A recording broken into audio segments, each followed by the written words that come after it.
Cameras ready? Can we just please make sure that nobody gets in the line of the cameras? Thank you very much. Good morning, everyone, and thank you for your patience. I'm going to hand over to Cole, but just a reminder, please, everyone, to ensure that you've got a microphone in your hand before you ask a question. And please ensure that all of your mobile phones are either muted or on vibrate. Thank you very much. Thanks, everyone. Thanks for coming today. It's great having Pat Cummins here to answer some questions. It's clearly a lot of people here, so we're not going to get to everyone. So just to let you know who we're starting with. Is there a microphone on this side? We don't need microphones? No, we don't need a mic for the floor, but we don't need. But I'm saying, is there a microphone? Yes. So, is the microphone on this side? We'll start down in front here, we'll work our way back. We'll say to the other side, we'll start at the front and work our way back.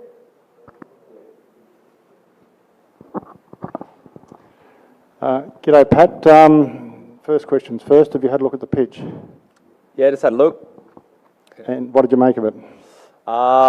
Again, I'm not a great pitch reader, but it looked pretty firm. They've only just watered it, so yeah, give it another 24 hours and have a look. But it looks like a pretty good wicket. Has it been used before?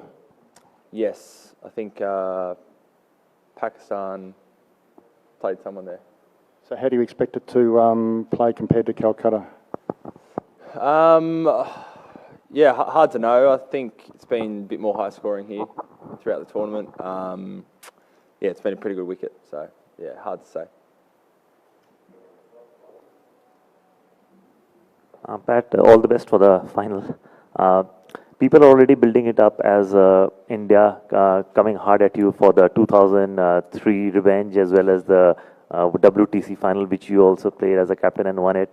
So, and Indians also have the home advantage. You expect the Indians to come really hard at you, especially when they are in a kind of form which Australians were in 2003 and 2007.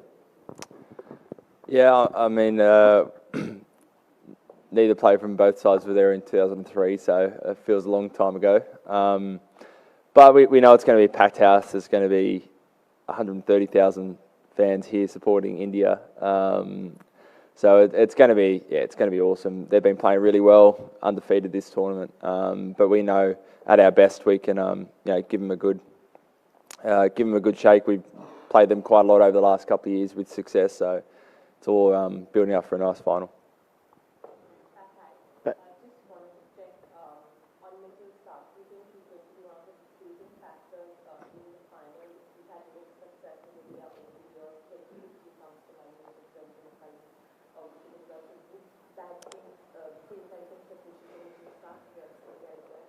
I mean, I wouldn't be surprised. The way he bowled a couple of nights ago up in Kolkata was fantastic. Bowled 7 straight, a couple of key wickets, could have easily had a couple of more. So, opening partnership between him and Joshy Hazlewood's going to be a big one for us. We saw what impact they can have on a game when they bowl like they did the other night. So they're both big game players, played in a few ICC finals now, so know what it takes. Pat, you guys are no stranger to playing against India. As the start of the tournament, you have said that you have played India more than any team else. So just wanted to know that have you faced any other more dominating Indian side, or should I say any other more ruthless Indian side than this one? I think it's hard to say. They've certainly played really well this World Cup. I think we certainly I don't think we scored par in that first game, but we're one catch away from potentially being in front of that game. So there's lots of, we won an ODI series here early on in the year. There's lots of moments we can draw on where we've had success against, a really good Indian side. Pat, you said you know what it takes, and you've played in a lot of big games before, big tests, big one-days, big T20s. But 100,000 people wanting you to fail is probably something new. How do you deal with that, and how does the team deal with that?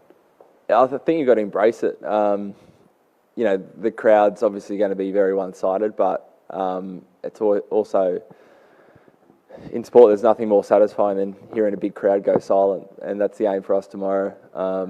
You've just got to embrace every part of a final. Even in the lead-up, there's going to be noise and more people and interest, and You just can't get overwhelmed. You got to be up for it. You got to love it, and just know, whatever happens, it's fine. But you just want to finish the day with no regrets. Hi. As a fast bowler, what do you think are the challenges you face while bowling on Indian wickets? I think, similar to a lot of ODI cricket in general, the ball obviously swings for a few overs, but after that there's not much swing. So you've got to try and create wickets in other ways. It's not necessarily catches behind the wicket like you might have in Australia. So you've got to be brave with some of the balls you use, slower balls, bouncers. You've got to keep it, find that balance between mixing it up, but also not go chasing too much. So I think we've struck that balance pretty well. And, at least over here in India, a lot of the time by the end of the innings, things like cutters work perhaps better than it does elsewhere in the world. Hey, Pat, I know you've said that you've stuck to the processes through the whole tournament, but at Zip and 2 and, Sri Lanka none for 100, was there ever a moment where you thought, gee, we might not make it this far? Absolutely, yeah.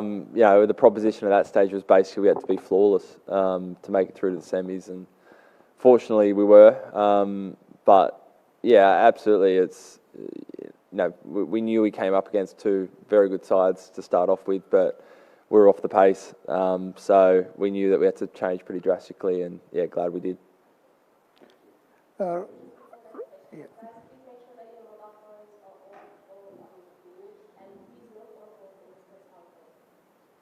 But reaching the final without a dominant show, unlike in the past, how does it feel to take on a dominant India? But does the tag of 8 finalists, 5 winners play a role? Yeah, I think with experience, and fortunately some of that experience is playing in World Cups where we've been dominant. We've won before. I think one of the pleasing things is I still don't feel like we've played the complete game. Maybe against Netherlands, but outside of that, we probably haven't. There's been no huge wins. We've had to fight for every win, but we've found a way to win. And different players have stood up at different times. So I think taking that confidence, knowing that we don't have to be at our absolute best to challenge any team, we can find a way through it. I'm sure we'll draw a lot of confidence. All the boys draw a lot of confidence from that going into tomorrow. Okay, Pat. Has everyone pulled up okay from the other night? And I suppose as an extension, do you expect to go in unchanged?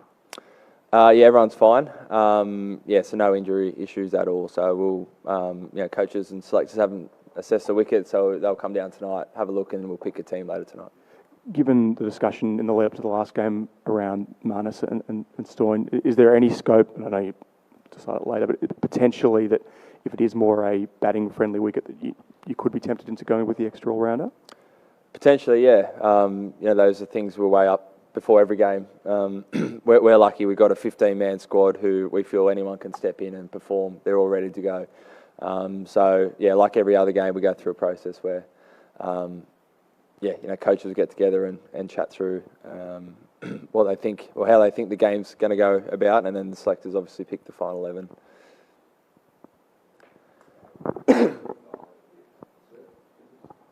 Which Indian bowler or a batsman challenging for your team tomorrow?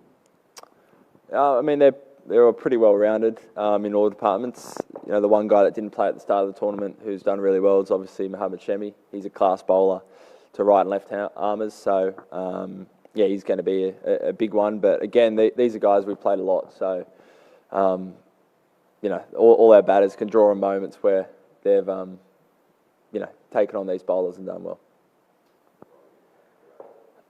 Pat, just the year that you guys have had, like you've been on the road a lot, came close to winning a test series in India, sort of, the World Test Championship final, retaining the Ashes, and now from where you were against Sri Lanka to here, is this like the cherry on top? And like, how do you just sum up the year that you have as captain and as a team? It's been a huge year. There are 4 marquee events that if you have one of those in an off-season, it's a big off-season. We've got 4 of them. So being really proud of all those things you mentioned, not only the wins, but, the guys have spent for some of the guys, probably spent less than a couple of weeks in their own bed since the end of the Aussie summer. So, one thing that stayed consistent has been the morale in the group. The guys have been awesome. They're so up for every game they play. And, to put ourselves in a position of this, it would just top off an incredible year. And, probably a career-defining year that a lot of us will look back on in years to come and be pretty proud of. Hi, Pat. Of all the teams, are Australia most equipped mentally to be immune to a partisan crowd of this size? I mean, potentially. We play over here in India a lot, so the noise is not something new. I think on this scale it's probably bigger than we would have experienced before, but it's not something totally foreign to what we've had before. So everyone deals with it slightly differently. You see Davey probably dancing and winning the crowd over. Other guys just staying in their own bubble, but it should be good. Hello, Pat. Apart from Shami, who else has particularly impressed you in this India side at the tournament so far, having already played them once? I think again, they're pretty well rounded. They've got 5 guys that bowl 10 overs pretty much every match. I think their spinners have done well through the middle overs, Kuldeep and Jadeja. So they're going to be a tough proposition like they always are. But they've won every game, so they've been very impressive.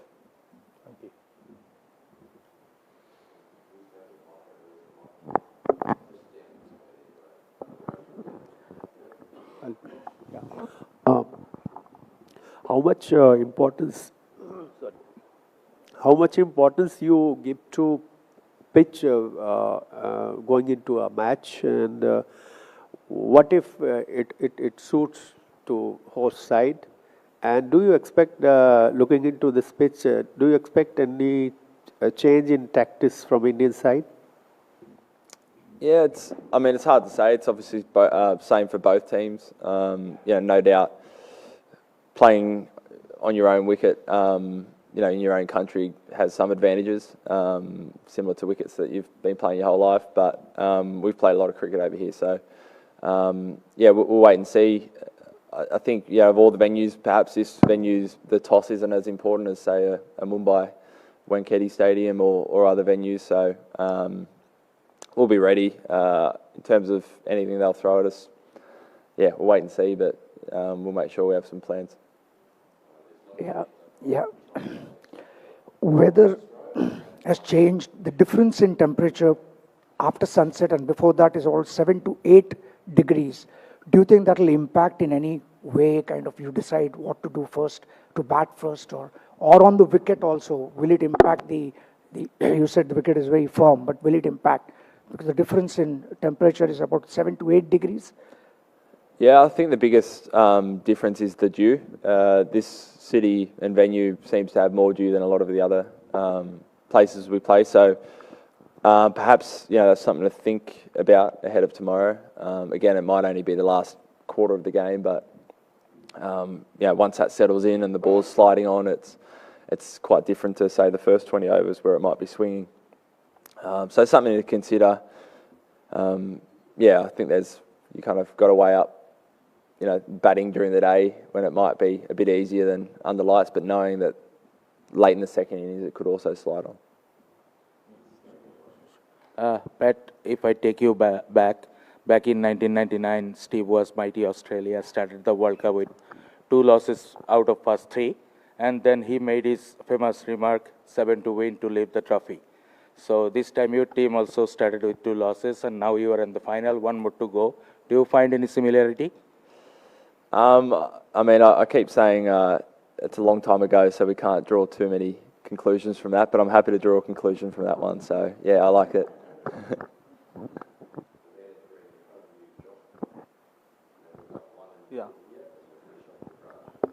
Hi, Pat. Any special plan for Virat Kohli and Rohit Sharma? Was a specific plan, did you say? We'll have a couple of thoughts, and they're 2 class players, so we'll come up with some plans, but nothing specific. Pat, in the past, a lot of illustrious names have led Australia to titles. For you personally, what would it mean? Have you thought about what would it mean for you personally to probably do that? And is the ODI World Cup still the pinnacle, at least in terms of white ball cricket for you guys? It'd be huge. We were all kids not too long ago, watching some of those great teams win the 99, 2003, 2007 World Cups. And that's the opportunity ahead of us tomorrow, which is really exciting. And to be captain would be an absolute privilege to lift the trophy with these great bunch of blokes. So, it'd be awesome. And in terms of the pinnacle, I think it is right up there. It's got the longest history of kind of a world event where all the teams compete. You only get a shot at it every 4 years. So, even if you have a long career, you might only play in 2 of these events. It's 2015 still a career highlight for me. So I think tomorrow if we win, it might pip it. Pat, here. Australia has a reputation of winning, know how to win World Cup titles. You guys are 5-time champions and going against 2-time champions. Do you feel like you are the favourites?